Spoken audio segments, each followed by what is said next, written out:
জাপানে জন্মহার বাড়াতে সরকারিভাবে ডেটিং অ্যাপ চালু করা হয়েছে। সরকারের পক্ষ থেকে তরুণদের বিয়ে করতে ও সংসারী হতে নানা প্রচেষ্টা চালানো হচ্ছে। দেশটিতে জন্মহার কয়েক বছর ধরে টানা কমছে।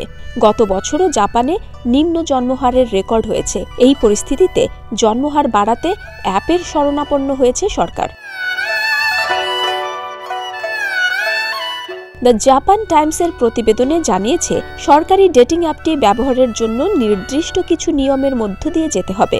প্রথমত, ব্যবহারকারী বিবাহিত তার প্রমাণ দিতে হবে। দ্বিতীয়ত, ব্যবহারকারীদের স্বাক্ষর করে জানাতে হবে তাদের বিয়ে করার ইচ্ছে আছে। তৃতীয়ত, তাদের বার্ষিক আয়ের নথি পেশ করতে হবে। সবশেষে ডেটিং অ্যাপ ব্যবহারের আগে তাদের সাক্ষাৎকার নেওয়া হবে। জাপানের স্বাস্থ্য, শ্রম ও কল্যাণ মন্ত্রণালয়ের তথ্য অনুযায়ী 12,39,00,000 জনসংখ্যার দেশটিতে গেল বছর মাত্র 7,27,277 শিশুর জন্ম হয়েছে। সেখানে জন্মহার কমে 1.20 নেমে এসেছে। কোনো দেশের জনসংখ্যা স্থিতিশীল রাখতে জন্মহার 2.1 থাকা প্রয়োজন। এর বেশি হলে জনসংখ্যা বেড়ে যাবে।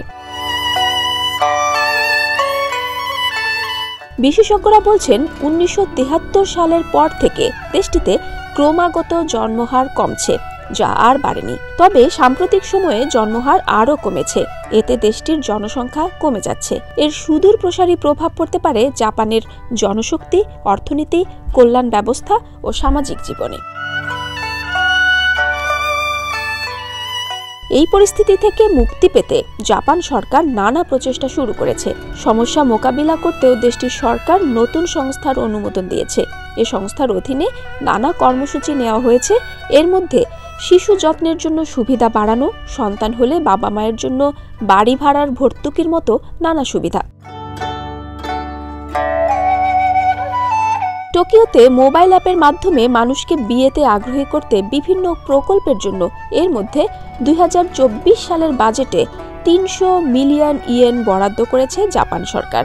বর্তমানে এটি পরীক্ষামূলক পর্যায়ে রয়েছে। এবছরের শেষ দিকে এটি চালু হতে পারে। কিছু কিছু শহরে সন্তান নিলে বাবা মাকে অর্থও দেয়া হয়। ডেস্ক রিপোর্ট, প্রতিদিনের বাংলাদেশ।